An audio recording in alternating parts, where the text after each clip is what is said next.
Welcome to the Two Geeks and a Microphone podcast, your one-stop shop for television, movie, video games, comic books, book reviews, and more. Now, without further ado, here's Steven and Mike.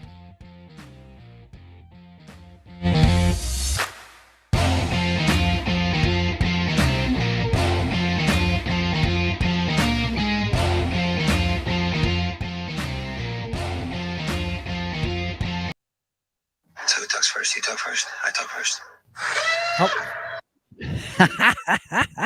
Welcome everybody to the Two Geeks and a Microphone podcast. Today we are talking some really fun Disney Plus stuff, especially one certain series that I'm very excited about. But I am your co-host, Mr. Michael Shanks. I'm Steve. You're who?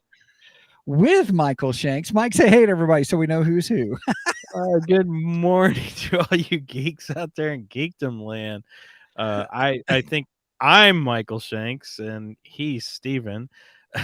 Yeah, right. I don't know where that came from. That was funny. Oh, you're stealing my identity here.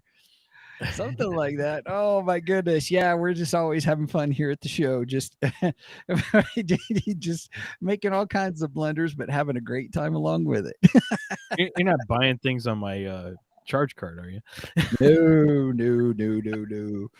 No, I don't want to get in trouble for that. What was that? That's like a federal offense because it involves mail and stuff or something like that, doesn't it?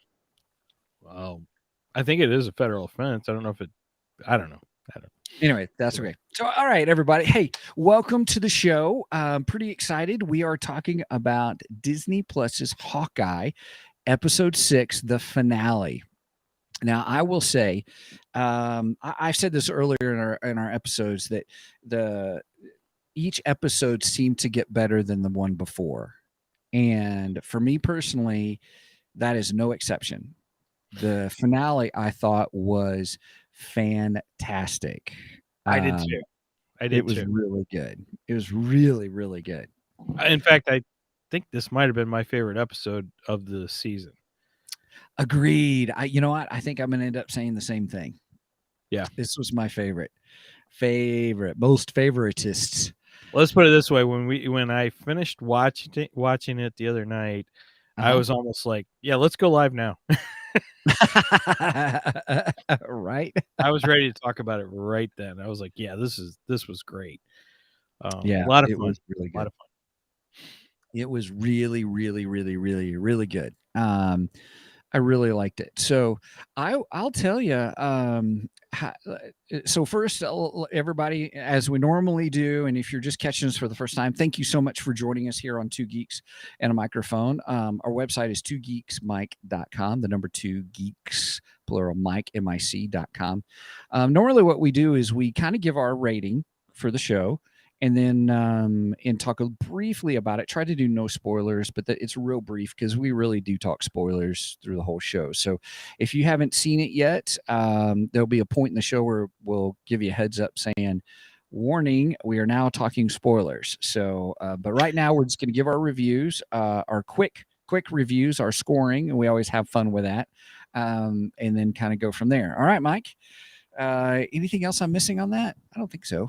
No, I think you hit all the bases. All right. So since you really like this, you want to have the honors of going first? Wow. Yeah, like we've said in the past, don't like to give out 5s just because, nothing's perfect. Right. But I got to say, for a Hawkeye episode, this is darn near perfect. In my opinion, it's darn near perfect. I've seen some criticisms of the episode, and I was just like, yeah, I don't quite get your criticism of this one because I enjoyed it so much. So that said, we're using trick arrows. Trick arrows again. Sure, why not? Absolutely. Yeah, Because this was full of trick you arrows. ain't kidding, and a lot of fun trick arrows too. Yes. So yeah, we'll stick with trick arrows. Being that said, I think I would give it and since we've incorporated points into our uh our system, I would give it 4.9. 4.9 trick arrows. Okay. All right. I will tell you, I will give it I don't know. Okay, nothing is perfect. Nothing is Right. perfect. Oh, yeah. But for a finale, for a series, and for the episode itself and how it tied in a bunch of the whole stories that it had set up through the series, I will give it 5 out of 5 trick arrows. Wow. Okay. I thought it was really good. The way you started that off, I thought you were going to go a little lower than me. Wow. No, I'll give it the 5 out of 5 because it's as we said, nothing's perfect kind of a thing. And also yeah, that's I am because nothing's gonna be perfect. So why not give it a perfect score when nothing is perfect? So Okay. because we know it's not, but it was enjoyable. I watched it again. I watched it a second time because I wanted to, and I'll be open with you. I still want to watch it again because I really enjoyed it. I actually did a rewatch last night, and I actually watched episodes 5 and 6 together. So okay, yeah, which flowed pretty nicely. Did it? I wondered how, because sometimes, finale episodes really tie in with the one before that. Right. And I think with Yelena coming into this one, she was introduced in episode 5. I like the way it flowed together with her introduction and knowing that she's going after Clint and so on and so forth. So yeah, I wanted to watch them together, and I think it works really well watching the two of those together. Yep. So I'm a little distracted, everybody, just for a moment, because I just realized that I forgot to change the name of this episode. So if you're coming in to watch the Matrix Resurrections review, we just did that. And that is already posted. This is technically our review of Hawkeye. Hawkeye, the finale. So I'll have to post-production. I'll go edit that on all the sites and stuff like that. That's my bad. You messed up. You messed up our title. You forgot who you were. I hit the wrong button in our intro. Right. We're just hitting it on all cylinders today, aren't we? Jeez. Okay. So all right. So now that we've done this, anything else we want to say before we hit spoilers? It's a great episode. Great reveals that are obviously going to be in our spoiler section. Right. We already got the reveal from the last episode, episode 5, that at the very end, the big guy does reference the Kingpin. Yep. I did like that was part of the story, not just a kind of a cameo thing, that it was part of the storytelling. I did enjoy that. The whole thing, I agree with you with Yelena, with you about her and her character, because that was part of the story. I thought that was good. So yeah, there's not. This is really hard not to talk spoilers for me. Kind of a thing. I agree. Because yeah. So what you're telling me is I need to play the spoiler alert. Yes. Yep. All right, everybody.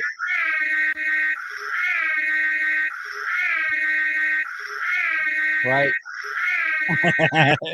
Spoiler talk happening now. This is it. And my wife said we're off because it's Sunday, not Saturday. That's true. Maybe that's throwing us off a little bit, or maybe God's getting back at us for not being at church right now. Yeah, that's true. My church was streaming an hour ago. So. I can watch it later, though. I can watch it later. Right.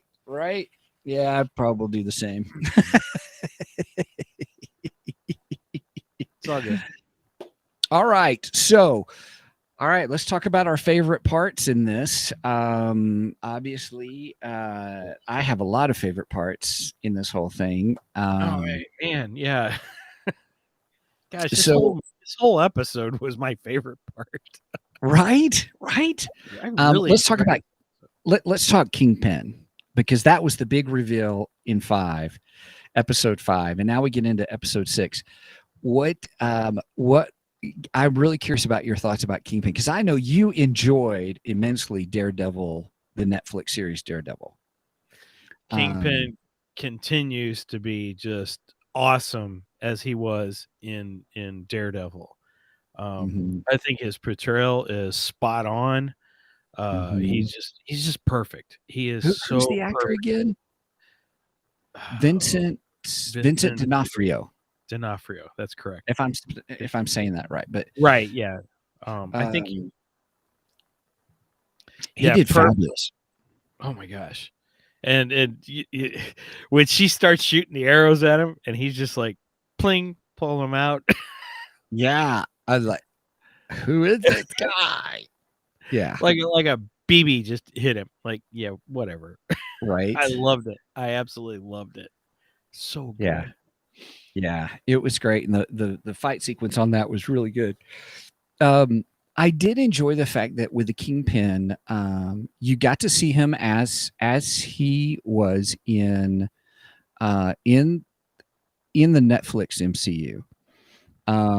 His anger bursts, his, here he is trying to be real calm and real nice. Eleanor, think about what you're saying and stuff. The twitch. Did you notice that? No, I didn't. Oh my gosh. Go back and rewatch it. When Eleanor is talking to him, he's very calm, like you said. But if you watch his face, he has this twitch that starts as he's getting angry. And I'm like, it was such a good added piece to the character. Now, I don't know if that's something that's been, delved into in the comic book series or not, because I mean, I guess it'd be kind of hard to display that on on a printed comic book, page. on a printed page. But I just found it fantastic because he did it like twice in the episode where the twitch starts and you could just see him getting angrier. I thought it was a great addition to I mean, I don't know if that's an addition to the character, and I don't remember if he did it in Daredevil or not. I'm gonna have to go back and rewatch the Daredevil series now. Right. I'm gonna do something. Episode 6 discussion. I forgot to change the title. Oh, okay. You changed the title. I'm doing a real quick. Here we go. I'm adding that as a caption for everybody on here real quick. So that way, if you're joining in, yes, I messed up the title. I forgot to change the title, so I'm just putting that at the bottom. So when people join in, gotcha. So okay, so the Twitch, did he do that in the MCU one? That's what I was saying. I don't remember whether he did it in the but MCU. It was good because you did catch it. You're like, oh, I thought it was a great, a great way to signify, yeah, you're ticking him off. yeah. And then when he was talking with Kazi, and he was real calm and stuff, and it's like then it switches, and I'm like, yeah, that's the Netflix MCU when he's like, we got to remind this city who owns it, kind of a thing. And he just did such a great job, and I really did enjoy him. And the fight sequence with Kate Bishop was great. Phenomenal. Yes. Was really good. You're starting to annoy me, girl. Mind your own business. Yeah. Right? Yeah, he was fantastic. Yeah. I got to say, pretty much everybody in this episode, I actually enjoyed just about everybody. I did. I'll agree with you. There's one character reveal or story arc that kind of that I questioned a little bit, but that I don't think was fully developed or understood. It was just kind of okay, kind of thing. I'll get to that in a minute. Okay. But I still want to finish with Kingpin because I want to ask you. I've heard two different. I've heard a couple of different stories, and I don't know. And if anybody knows, let me know. But at the end, we see Echo in the alley with Kingpin after he's been, he looks kind of beat up. I think Kate Bishop did a number on him. Are we jumping all the way to the end? To this part, I'm just talking about Kingpin. There's all kinds of other stuff we can talk about, but yeah, I got to get this out of the way. I just got to get your opinion on this. What do you think about? Did she kill him or not? Actually, no, she didn't. Okay. It was actually it was actually kind of spoiled in a way through Andrew Staples' group, Facebook group, the Escape Pod. The Escape Pod? Okay. Yeah, the Escape Pod MCU DC edition. I love his Facebook post because he put up a spoiler thread. Megan says yeah. He put up a spoiler thread for this episode. Okay. And that question was brought up. So does Kingpin actually die? And somebody immediately answered, no, he doesn't die. And they gave the panels from the comic book of Mia meeting up with him in the alley, and she shoots him. And what happens is he comes back, he's alive, but he's blinded temporarily. Right. So, and as soon as she shot him, I was like, yeah, that's not where the Kingpin's going to end. There's no. I know that because come on, it's the Kingpin. Well, I mean, it's Kingpin. You just introduced him one episode ago. Right. But you're not going to bring in somebody that good. That's right. Then, okay, now we're going to kill him. Right. Right. Yeah, that's not happening. Yeah, I that's why I struggled with this, and I'm like, why you're bringing in probably the best Kingpin on screen that I've seen. Now, no offense to the I can't think of his name all of a sudden. The guy who played Kingpin in the Daredevil, because I thought he was in the Ben Affleck film. Right, Matt. Hey, so Matt Hamples, he's saying this movie was the worst. Yeah, so I goofed. Matt, I goofed on. Matt thinks we're still on Matrix. Yeah, I goofed on it. I have to fix our edit post production, fix the title because we're talking about. We're actually talking about Hawkeye. Man, I wish I had fixed that before. Well, unless Matt's commenting on the Ben Affleck Daredevil.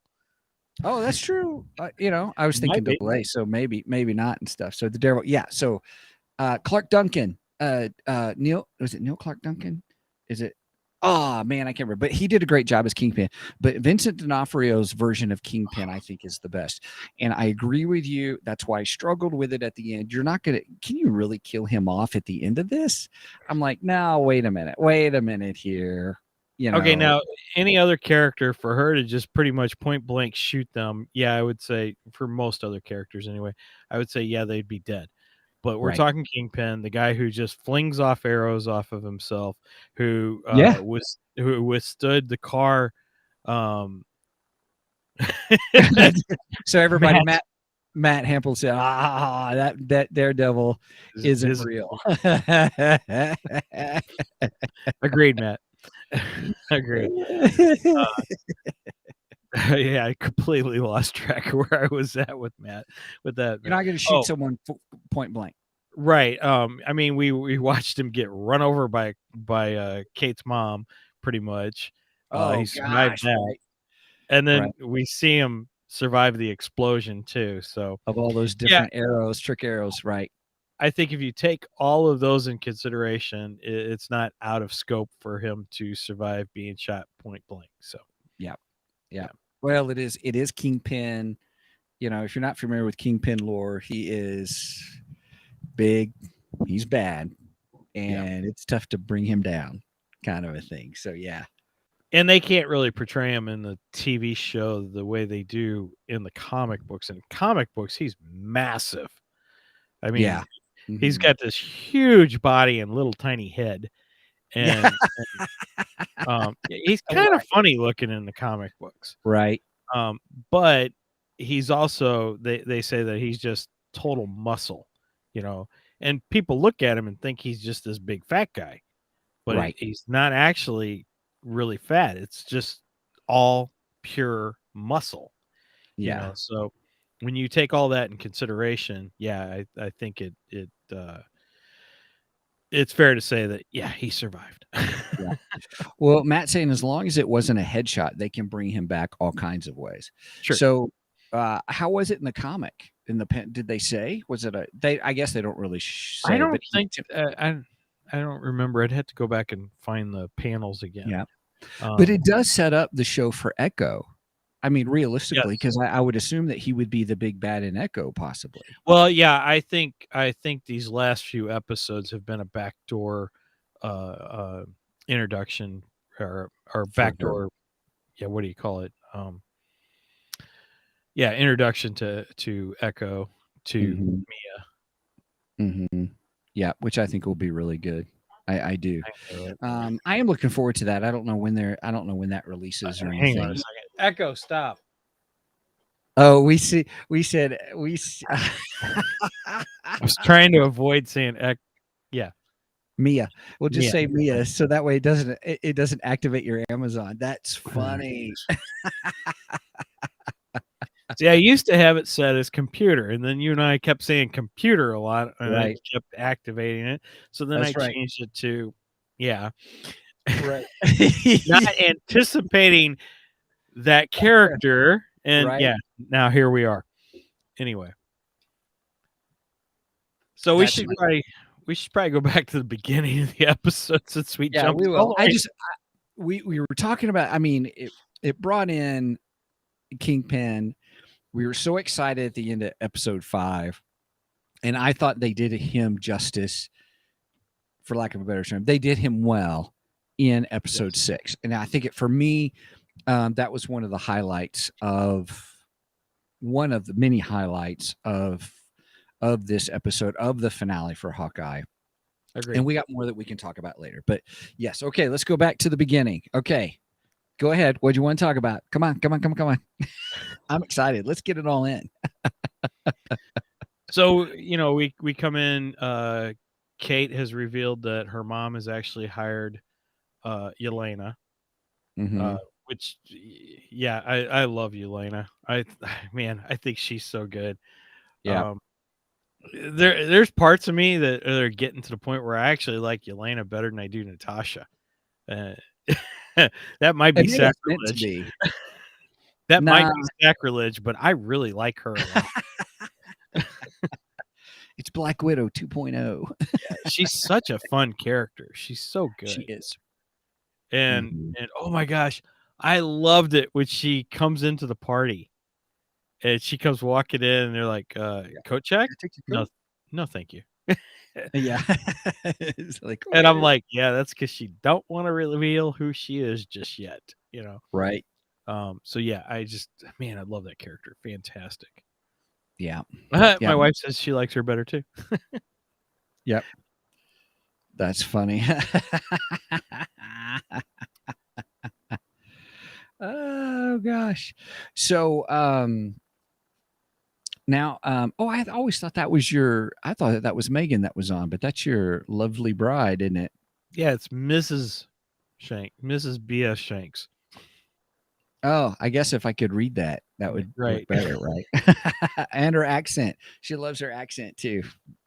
Yeah, she asked me if she was really Russian. I'm like, I have no clue. I don't know. Probably not. Most likely not. Yeah, but it was good. I enjoyed Yelena where with Kate Bishop they were kept having this great banter back and forth. They're hanging out or not hanging out, but when they were in the elevator. That was episode 5 when we got the kind of girls' night. We did, but here is where they had the how shall I say that, the whole fight sequence of, or here we are in the elevator, and then she pushes, she keeps her from trying to push all the buttons, but then she still gets to push all the buttons. Then she gets off on that one floor, the first floor that opens up, and then they have the whole fight sequence between the two of them. BFFs. Yeah, and so I enjoyed it. I enjoyed I'm like, Kate Bishop's kind of keeping up on her own. I mean, of course, Yelena could take her out at any moment in time, but really keeping up the paces and stuff. I And think at this moment, yes, I agree with you that Kate could, or that Yelena could definitely take out Kate at any moment if she really wanted to. But I think as Kate trains, I think she's going to become tougher and harder to beat. Matt just said, here, let's put Matt's. I'll put it up. Okay. He said, I want to see more of the two of them going back and forth, and so much fun to watch. I totally agree with that statement, Matt. They were a blast to watch together. I think we will get more of them together in season 2, because I think Yelena will come back in season 2. And I know there's been question of whether we're going to get a season 2 or not, and we'll get back into that discussion later. But I think we're getting a season 2. I think. Okay, great. I'm trying not to jump to the end of something real quick, but you remember how they were talking about her name? Yeah. This, and he says, "Oh, I was thinking about that." I'm like, realistically, in the comics, she takes over the name Hawkeye. Yeah, in fact, right? I was comic book shopping this weekend. The last couple days, and I did see issue 1 and 2. I almost picked them up, and I probably should have. But I did see issue 1 and 2 of her comic, and it is the Hawkeye logo, the exact logo we see on the TV show, but then in smaller letters underneath it, it says Kate Bishop. Okay. Yeah, so she takes over the Hawkeye mantle. See, that's what I think season 2 is going to be, is her. But I could be wrong. Okay, let's get into that. Well, let's save a little bit of that for closer to the end of the podcast. Okay, that's fine. Because I do want to get into that discussion. Okay, all right. But I mean, we got a lot of other things to process through this. Woo, there is a lot. I loved it. Love this episode. Yeah, I did too. So we get the whole they're going to the quote unquote Christmas party. Yes. Clint asked, "Is this a fancy thing or something like that?" And right. She's like, "Yeah, it is." And then they show up all nicely dressed and everything. But I loved. They're at the what is it? Is it Times Square they're at? I think it's Times Square, right? No, I don't think it's Times Square. Is it I think it's Rockefeller Center. Rockefeller Center. Okay. I think. I love that scene. I don't live in New York. I've only been there once in my life. I've never been there, so yeah. I don't know. But the big tree was there. Well, yeah. And what happens to it? Well, the funny thing is, everybody thought there was going to be a crossover between that and Spider-Man No Way Home. Oh. Because we have the scene in Spider-Man where he swings by the tree. Mm-hmm. And I seen a lot of comments where people were disappointed that we didn't see Spider-Man swing by there. But my thinking is, this doesn't happen on the same day. That sure, Spider-Man's in New York, and yes, he's there during this time frame. I agree with that. I guess there could be something said, well, why didn't Spider-Man show up to help Hawkeye? Because they're kind of buds and stuff. But it didn't bother me. It didn't bother me that we didn't get the Spider-Man cameo. I was like, yeah, who cares? Right. Sure. Matt saying that Kingpin was the crossover. Agreed. I totally agree with you, Matt. I'm just saying that there were some people apparently online that were disappointed that Spider-Man wasn't a crossover, and I'm that saying may be for those. Go ahead. I'm just saying I wasn't disappointed with that because I don't expect Spider-Man to be a part of this episode. They're just not going to bring him in for this. So it didn't bother me. It didn't bother me. Well, here's the thing. The other thing about Kingpin, Matt, that's a good point, because I don't know if a lot of people realize that Kingpin is a major villain within the Spider-Verse. Yes. So, there is that aspect of it as well. So, I said, our last Hawkeye episode, I look at Kingpin as kind of the linchpin of the kind of right now what's becoming the MCU, right? Because he's involved with Daredevil, he's involved with Hawkeye, he's involved with Spider-Man, so, right? He's a way to bring all these different characters together. Actually, agreed. Yep. Now it would be great if in the future we could get Spider-Man show up. That would be kind of fun. Man, if we saw that Vincent D'Onofrio Kingpin with Spider-Man. I don't know if we would see Tom Holland being brought over into the Disney Plus TV side of things. I don't know. See, I can see Kate graduating into the movies before I could see Tom Holland coming into Disney Plus. Series. Right. So it's kind of like minor league baseball into major league baseball. Yeah, right. Yeah, that's a good way to put it. Yeah. Like right now she's in the minor leagues and she has a chance to go into the majors, but you just don't want to see somebody in the majors go back to the minors. Okay. Okay. I'll go with that. Signifies they're not doing as well.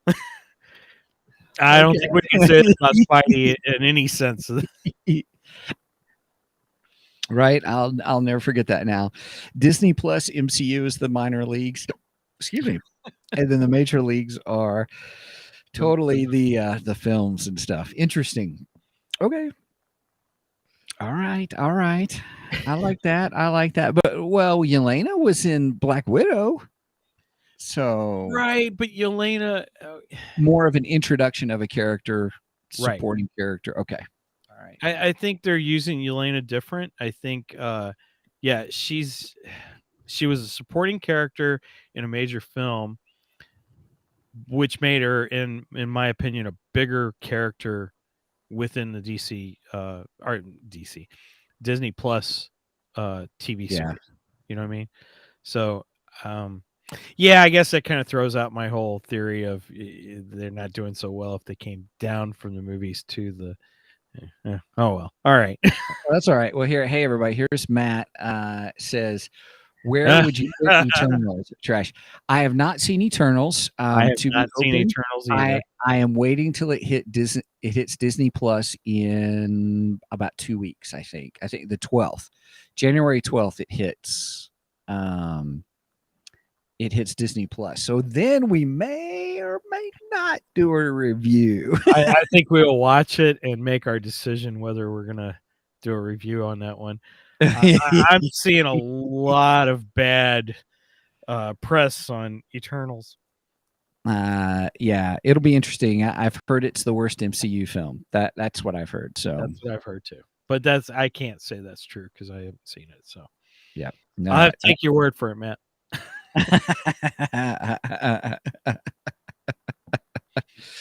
Okay, so Yelena, we had that discussion a little bit. What else? What else are things that you like or you want to continue talking about? I love the making of the trick arrows. Yes, that he knows how to make his own, get the material, and it was almost as if he was teaching her how to do it as well, which is great. Right, which is something she has to learn how to do, and she stared labeling him. Right. Now, I have a question. Old time labels that she sure was. And then she even named the one Too Dangerous. Yes, way too dangerous or something like that. That was hilarious. Love that.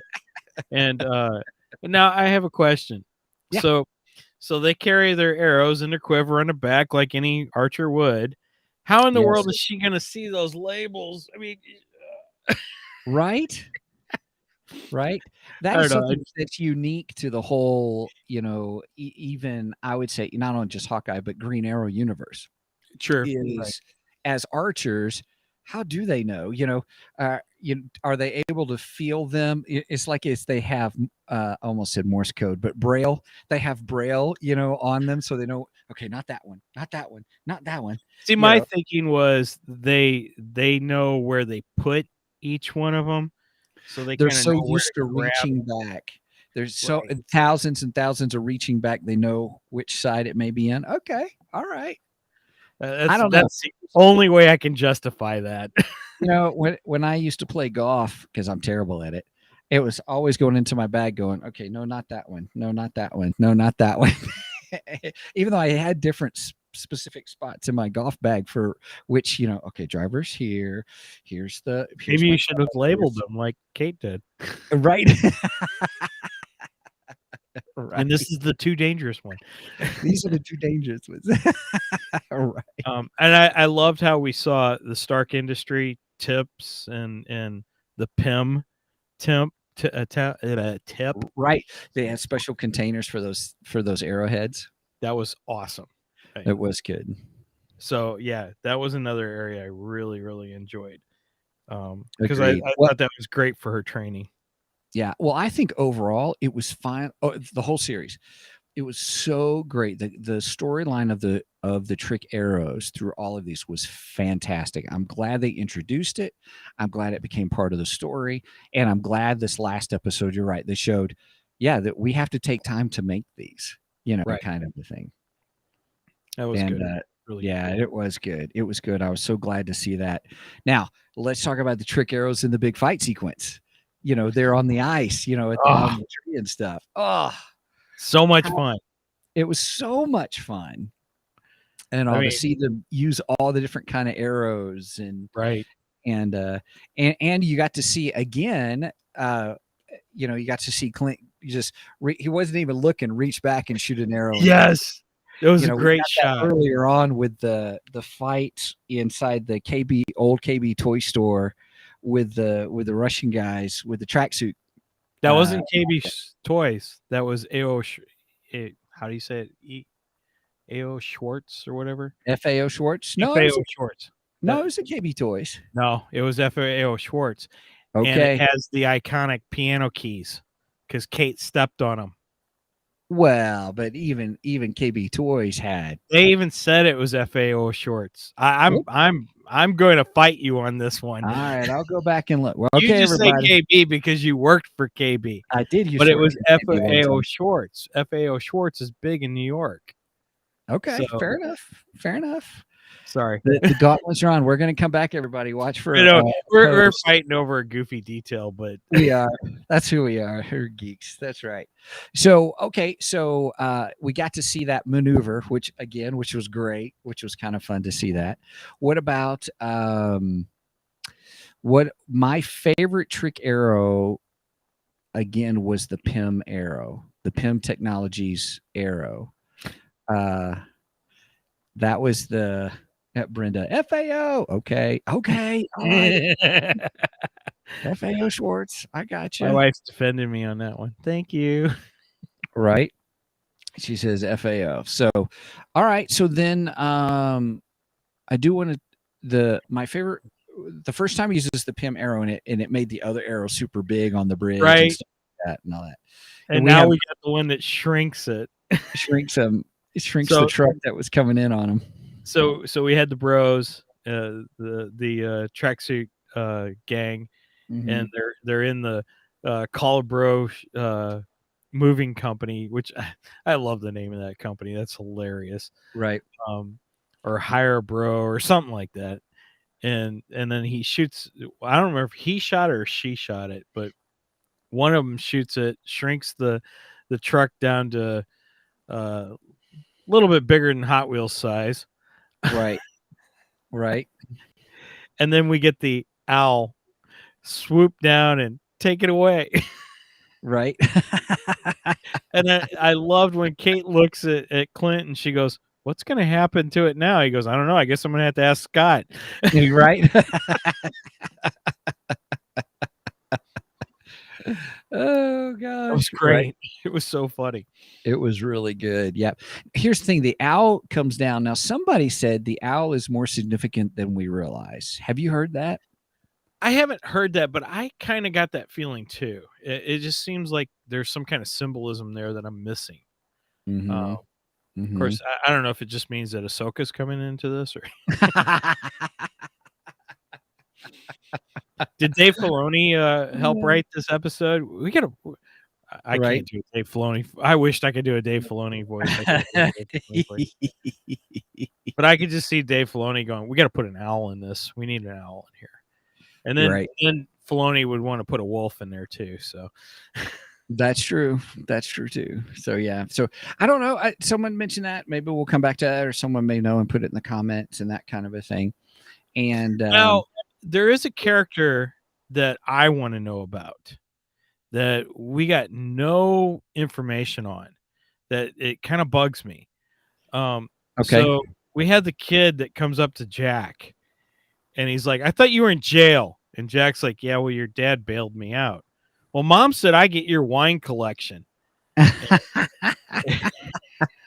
And he's like, "You're too young to enjoy my wine collection."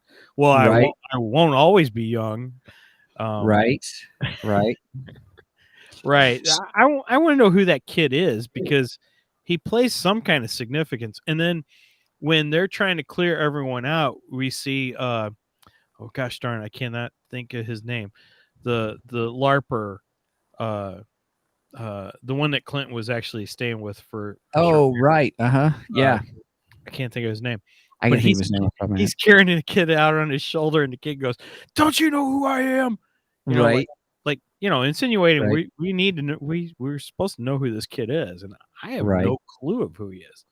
Right. So, yeah, if there's anyone out there that's that's listening to this and you know who he is, let us know because I want to know. It was And, fascinating. Yeah. yeah, exactly. Who's his dad too? Right. Right. So, um, that was really good. It is mentioned in the first episode who he is. First or second It is episode who he is. Well, yeah, I think so because he was talking with the third, Duquesne the third, okay. um, when he gets killed. But before that, they're at the party and the kid is there making some kind of comments or something or another. So, but I don't know who he is eventually. So, but He's a little snot, I can tell you that. that's right. Now there's Duquesne, the one that was the boyfriend kind of a thing. That this whole thing. This is what I wanted to talk about specifically, or get people's feedback on. Was this was the one character development that I thought was okay, kind of a thing. But here you are, the whole series, the whole first 5 episodes, you're thinking that he's in on it. You're thinking that he's the bad guy. Are you And talking about Jack? Jack, Okay. Matt says Mephisto. Mephisto. That's pretty funny. The that and then he gets quote unquote framed. Jack gets framed. I've never worked a day in my life, and I'm like, oh, okay, well maybe he hasn't. Kind of a thing. And then the conversation with the Kingpin, the mom, Kate's mom says, hey, I took care of Duquesne. I took care, the third, kind of a thing. I I I'm in set the up my fiance. fiance and take the fall, kind of a thing. And I thought, kind of interesting. And then all of a sudden, here he is, and some people have said he's the swordsman in the comics. His name is the Swordsman or whatever. Oh, And okay. I didn't know that. I don't know that. I don't know for a fact that, kind of a thing. I've heard that rumor as well. And so I'm like, okay. And he was doing some cool sword play and stuff like that. And I thought that was fun. And then I got to thinking, well, hang on.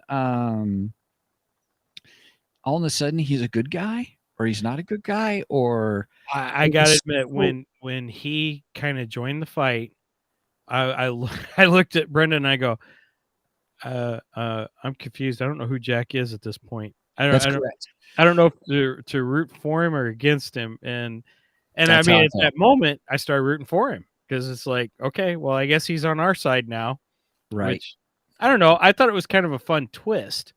But I'm with you. I was confused because all through the season we kept saying We think he's a bad guy. We think he's. I mean, I thought he was trying to make his way up the ladder. Mm-hmm. I made Mm-hmm. the comment that I believe that Eleanor, Kate's mom, was actually second in command, which she's not. I was wrong on that because Mm-hmm. she's way down the list. You know, she's just one of the ones who's doing Kingpin's bidding, Mm-hmm. just to try and stay in good graces with him. Yeah. Mm-hmm. So, but Yeah. my original thinking, she was actually second in command to Kingpin, and Jack was trying to make his way up by going through her, is what my thinking was originally. But That's what now, I thought too. Right. now that theory completely fell apart with this episode. Yeah, Right. that's not. Well, I should say with the last two episodes, with 5 and Mm-hmm. 6. Yeah. It's kind of revealed in 5 with her going to Kingpin. You know, Mm-hmm. well, I mean, she goes to him in 6, but we see the gist of it in 5 when Yelena Yeah. reveals to Kate who hired her, Mm-hmm. so on and so forth. Mm-hmm. So yeah, I don't know where Jack stands. I mean, I think now at this point, going forward, Jack is on our side. Jack is Okay. on Kate and Clint's side. I think going Mm-hmm. forward, because I think he's going to join the LARPers. Oh, right. That was great at the end. You know, Right. they talk about LARPing, and then he gets distracted by getting blood on his tie. Which I thought was very fitting for him. Yeah. Right. Yes. I gotta say, I really enjoy his character. I think it's fun. Yeah. He's a Yeah. fun character. And in Yeah. the beginning, I didn't know how I felt about his character. Yeah. Yeah. And it still, you know, it almost demands a rewatch of the whole series, which I don't mind because I was like, this was really good. And now that I've seen the whole thing, I want to go back and watch now that I know where everything is headed and where everything's going. You know, what does he say to Duquesne? You know, what does Jack say to Duquesne the Third? You know, what when they're in the auction and paying attention to that, and what is he trying to do? And I don't know. It just seemed the way they led up to it to try to trick us. They did a good job, but yet it still seemed a little empty with his character. All of a sudden, he's fighting all the bad guys, kind of a thing. I mean, it just seemed weird. So that was my only gripe about this about the finale. But it still was a great episode.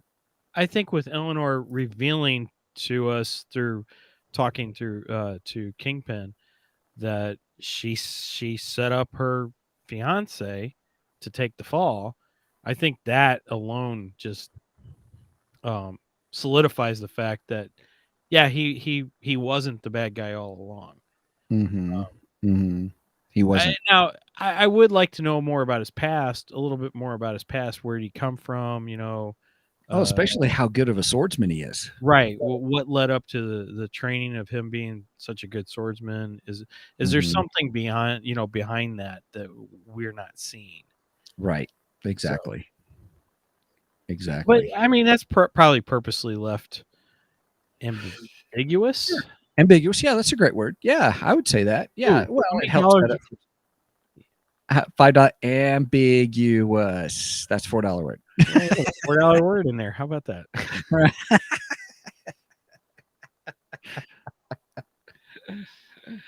Oh my gosh, that's so funny. That is not a superfluous comment. Superfluous. That's another $4 word. Now you're just trying to top me. That's all. No, I was just having fun with it.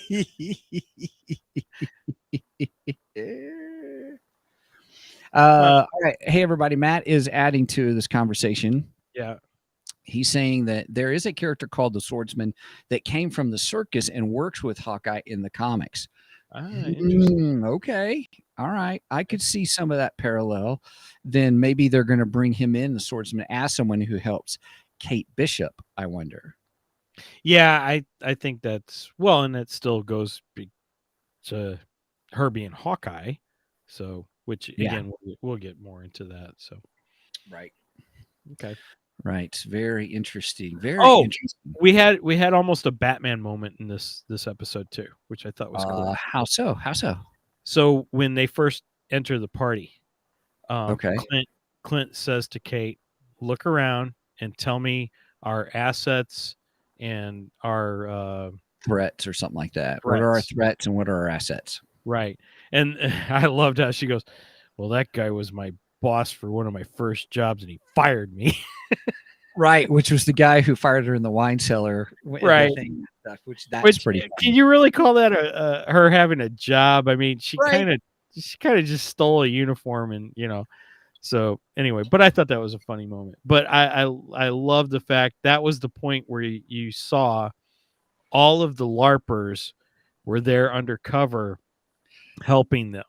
Yeah, which that was great. I enjoyed that. Yeah, I did too. And I thought that was cool because, it's like, oh, okay, now we see this is actually officially our team. Yes. This is Team Hawkeye right here. Right. Almost kind of like the Bat family. You know what I mean? Okay. Yeah. So I felt it was very Batmanish. Yes, and I did like it that when they were in their tuxedos, they weren't getting anywhere with the people, but when they put their costumes on, people started paying attention to them, listening to directions and stuff. I laughed at that. I was like, really? So you're only going to pay attention to them because they're dressed like medieval characters, really? Right. Really? Okay, whatever. That was funny. I thought that was think that's one of those moments where in our last episode I shouldn't say last episode because this is going to end up getting put out first. But if you listen to us earlier in our Matrix discussion episode with Aaron McCoy, Aaron had made the comment that Marvel's does a good job of they can laugh at themselves within the universe and such. And I think this was one of those moments. Laughing at themselves. Right. Okay. Being okay, we can be a little silly here. And so this is our moment of, we'll put them in their costumes and people will take them a little more seriously. It's like, okay. Right. I guess that's saying that, well, okay, so the superheroes run around in their costumes and they take them more seriously. So, yeah, I don't know. It was funny. It was a funny moment. It was. It really was. Great episode. I thought the fight between Kazi and Echo was great. I was surprised that. Oh yeah, go on. I was surprised they killed him off. Here's that fight. She grabs that arrow, or he grabs the arrow and then starts fighting her, and then, through martial arts movement, he stabs himself, or she causes him to stab himself or something like that. But did they actually kill him off? It made it seem like it, but you're right. It's Marvel world, comics world. Marvel world. We didn't see, the finality. We didn't see a coffin. We didn't see it going under the ground. That's right. And you know what? Death of Superman shows even a coffin does not prove that they're dead. Oh, okay. Good call. Right. Well, that's the DC world, but still, same principle applies here. We don't know for a fact. I mean, yes, it's implied that he's dead, but that could be just for this series, because I think we'll probably see a return of him in Mia's series. Okay, I hope so. Back. Now, we may also just see him as flashbacks. It could be flashbacks to an earlier time. Okay. With, the two of them, their dynamic within the organization, so on and so forth. So it could be moments like that. But I think we will see her. Now, what I thought was interesting was a few episodes ago, I made the comment, was there something between the two of them? Yes. I thought that he had a thing for her. And both you and my wife were like, nope, that's not a thing. Yeah, well, there was a thing, but I think this showed it more it was more on her side than it was his side. That they did show it as such. Right. So, yeah, I was kind of right. There was something there. Let's just put it that way. And I caught it. All right. I got you. That's funny. That's good. Yeah. So, Oh man, such a great episode. Would you know how even though it's a Disney Plus, would you have gone to see this in the theater? Oh I heck yeah, I would. would. Yeah. Yeah. Especially if you put those last 2 episodes together. Yes. Yeah. As one big film kind of a thing. Yeah. Oh, Mhm. man, see the whole Rockefeller Square scene on the big screen, that would've been fun. That would've been a lot of fun. It would have. Yeah, I agree. Yeah, Ooh. that would have been great. Huh. Hey, Some Disney, if you ideas. make that happen, I'll go to the theater and see that. Right. Right. You know, Doctor Who's put out certain episodes, in the theater. Oh, have they really? Yeah, yeah. 'Cause I've went and seen a few. I mean, they're more like the big anniversary type stuff, but, Mhm. yeah, I think if they put these 2 together and marketed it, uh, I think it would draw some people in. Yeah. Yeah. Would me anyway. Yeah. I'd see it. Come on, they're bringing back 30-year-old movies to put in the theater for a day, you know? Why not? Why not? This had some aspects of it that could work in a movie. It did. That it did and stuff. So yeah. This was this was a really good episode. And I'll watch it again. Actually, I may do like you said, watch 5 and 6 back to back. Yeah, As I one think whole thing. if you're only planning on picking episodes and not watching all 6 of them, I think these 2 you watch back to back. Okay. So let's talk about Yelena and Clint. Okay. Yeah. Yeah. We need to discuss So, that. Absolutely. Go ahead.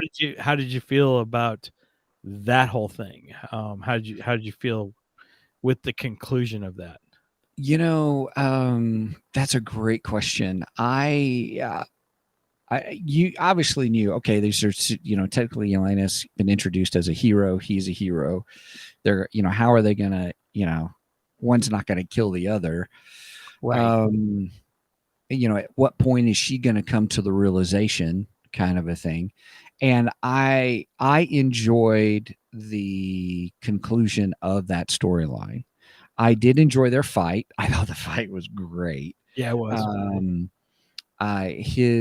His trying to convince her or talk with her or get her to see that point of view or answer her questions, really about how he viewed what had happened that we saw in Endgame, that whole sequence of what happened in Endgame, and having her, and then for, stop lying, kind of a thing, and that whole. Yeah, I thought that was interesting when she kept saying that you're lying to me. Because when we had her conversation with Kate, when we had the girls night with the Kraft macaroni and cheese in episode 5, we have a moment where she says to Kate, "Where's Clint?" And Kate goes, "I don't know." And Yelena goes, "Okay." She believed her.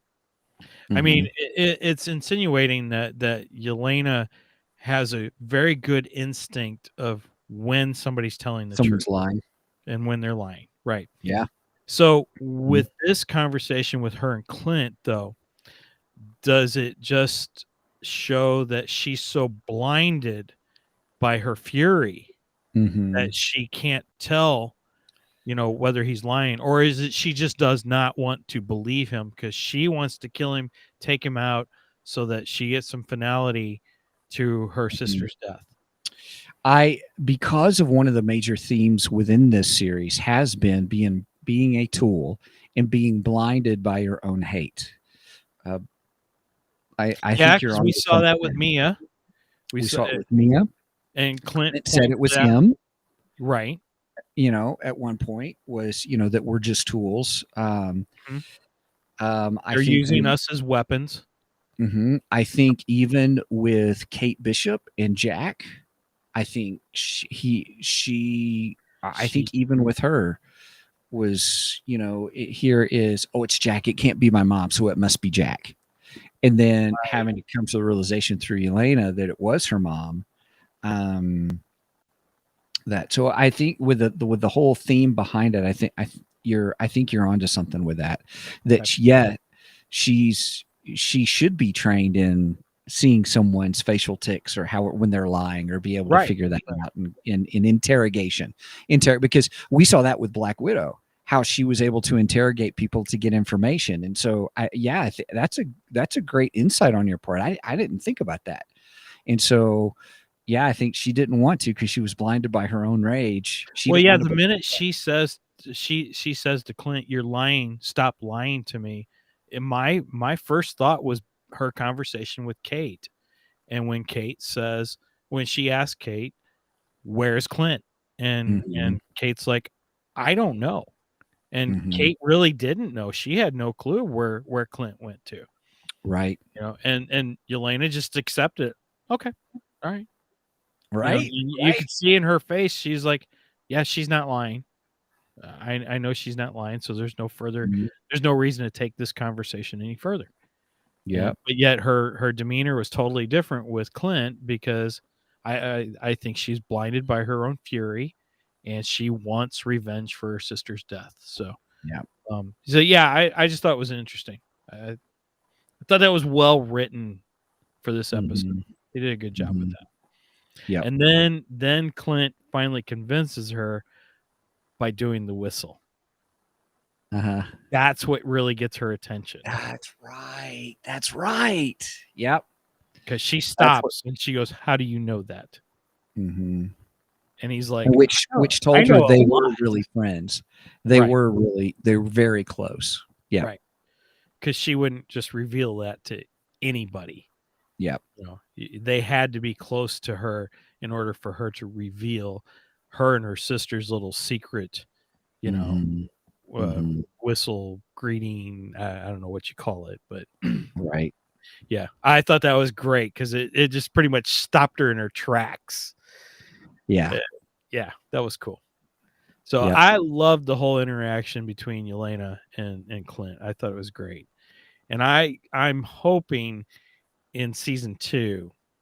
So, okay. We'll move a little bit into that area. Okay. Yeah. We're at the hour mark. So now's the time to do that as we wrap up. Predictions for season 2. I believe there will be a season 2, first of all, because I've seen people say, no, this is a one and done. I don't think it's a one and done just because the way this ended. I think what we're going to see. Okay. So let's get into the ending scene. Okay. So we have Clint actually makes it home for Christmas and pulls up in front of the house and gets out of the car, starts taking gifts out for the kids. And lo and behold, Kate jumps out too. So he brings Kate home. Yeah. And she is immediately accepted by the family. Yep. Which I thought was great. They take her in as family. Hi, Kate. So on and so forth. His wife gives a big hug. Oh, we also have to go to the moment between him and his wife. But but then we have that moment of where he calls her out and says, "Come out here, I need your help with me for something." And he's burning the Ronin costume, which signifies this is the end of Ronin. We're never going to see Ronin again. Yeah. I thought was great symbolism like that. Yeah. But then we get the moment of them heading back into the house, and Kate starts going, "I've been thinking, what about Lady Hawk?" And throwing out all these names that she could be, which, by the way, are terrible too. Yeah. And then he goes, "I got a better idea." And then it just goes into the credit. Well, it goes into the Hawkeye logo. Yeah, it does. And so to me, that's him saying, it's time for me to retire and for you to become the Hawkeye. So my thinking is we go into season 2, Kate takes a more significant role as the Hawkeye, but yet Clint is kind of her backup. He's there to back her up. He's almost going to be her Oracle.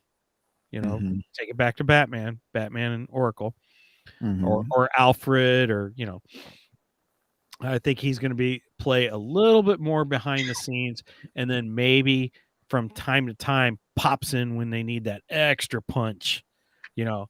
So Okay. I can see that. that's where I think season 2 is going to head. And then as season 2 wraps up, we go into season 3, and I see Kate full on Hawkeye by season 3. Okay. And then maybe the movies beyond that. Okay. I like it. So now, what I would like to see at some point, I said that we'll probably see Hawkeye jump in when they need that extra punch.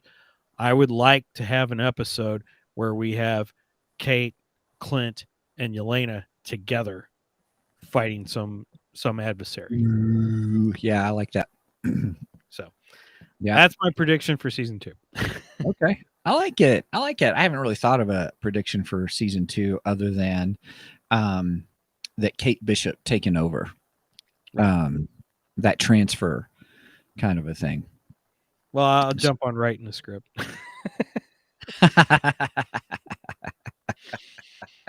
See how that goes with Disney. Right. Let me ask you this. Let's talk about that last little bit, where obviously his wife was with Agents of S.H.I.E.L.D. because of the watch, because it was her watch. I thought that was a nice reveal because I thought it was Tony Stark's watch. I did too. I did not expect it to be her watch. Right. But yeah, we get that reveal. It has the S.H.I.E.L.D. logo. There's something else on it, though. There's a 19, right? Yes, the number 19. Apparently, now again, I've stated I'm not as big in the Marvel universe as I am the DC universe. Okay. I was not a fan of the S.H.I.E.L.D. television series. I hated it. Okay. But from what I'm seeing, the number 19, there is a S.H.I.E.L.D. agent 19, and the character is, oh shoot. Matt, you're watching. Matt probably knows the name of this character. If you do, chime in and save me, buddy. Gosh, I cannot think of the character's name, but Agent 19 is another character that she's a costume character similar to Hawkeye. But so it's revealed it through that it's pretty much revealed that's who she is. So yeah, and so far Matt's not jumping in to help me. Well, there is a delay between our by the time it hits some of these. Sure. Well, I'll be looking that up. I'll be looking up to see what that is and stuff. So okay. All right. So there is an Agents of S.H.I.E.L.D. connection. Yes. And that's through her. Okay. And I thought that was perfect for her character too. I thought so too. I like that. Yeah. Oh, Matt said he doesn't remember. Dude, you're no help, man.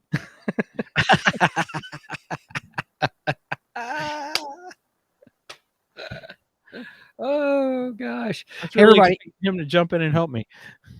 Right. Everybody, Matt was on one of our podcasts, did a great job about collecting and figures and stuff. So go back to go through our podcast list and you'll see with Matt on collecting and figures. And that was a good episode. That was actually fun. That was a fun episode. I'll bet Theron would have been able to jump in and help us if he would have been watching this episode. Probably. So yeah. All right. Well, hey, it's time to wrap up. Holy cow, we've gone over an hour and stuff. So, hey, everybody, thanks for joining us.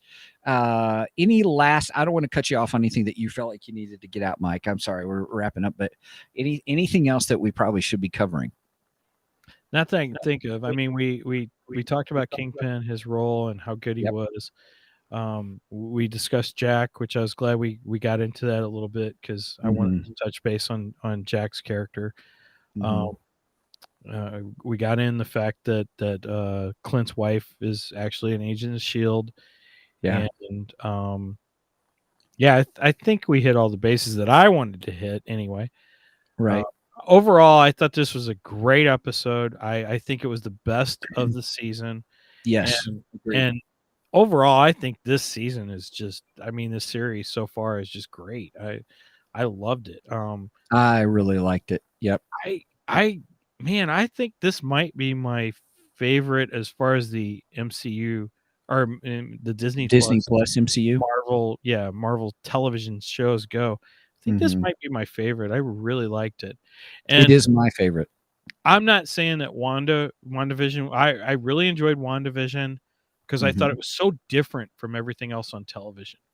It was a fun series, but I think this was better. And I loved Loki. My daughter, she's listening. She's gonna go, "No, Dad, Loki's better than all of them."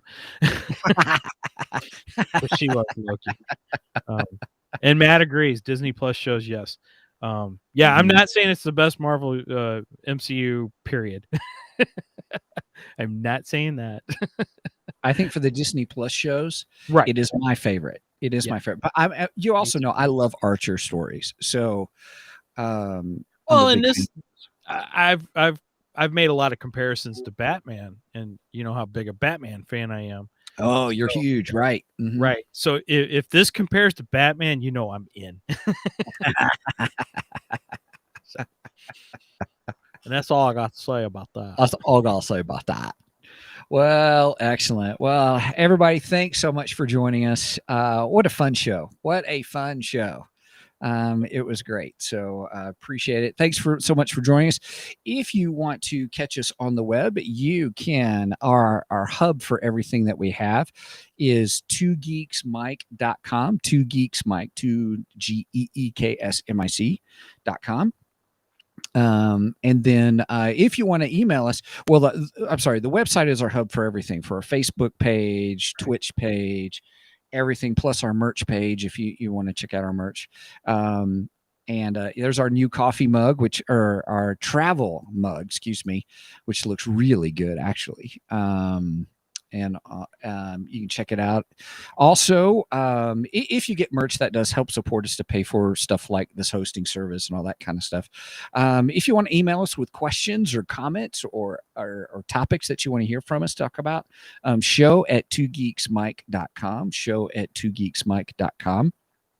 And you can connect with us there. So other than that, I am Stephen Boster, and it's Michael Shanks. We are two geeks on a microphone, and we just get around and talk around the virtual coffee table and have a great time doing it. We've made some great friends and continue to make friends with us, and I love doing these streams because we're getting chats and meeting more people, and that's a lot of fun. It really is. It's been great.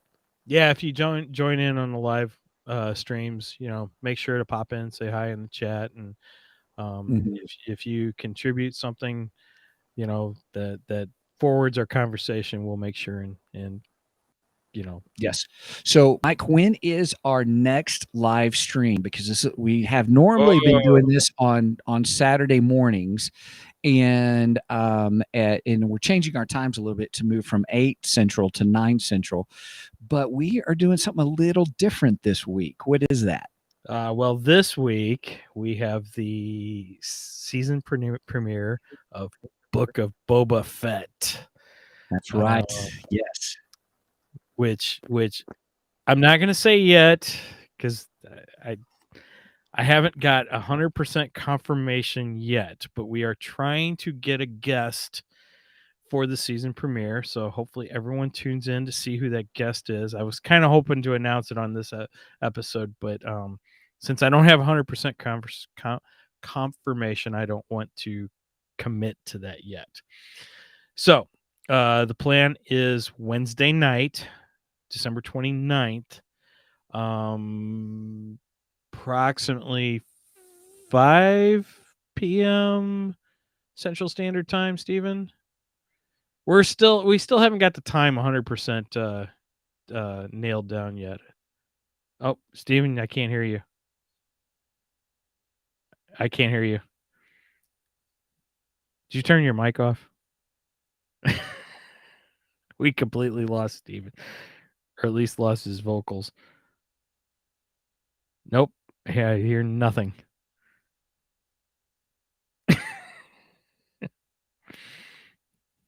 Oh, wait a minute. Let me go into the chat here.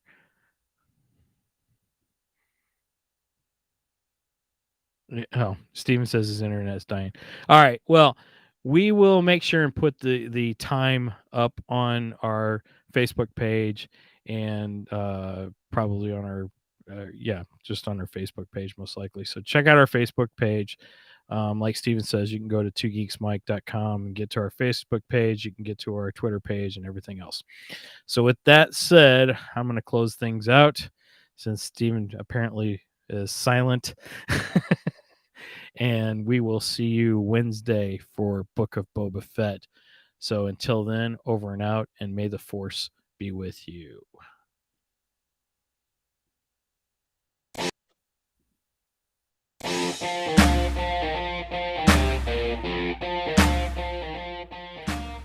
Thank you for joining us today on the Two Geeks and a Microphone podcast.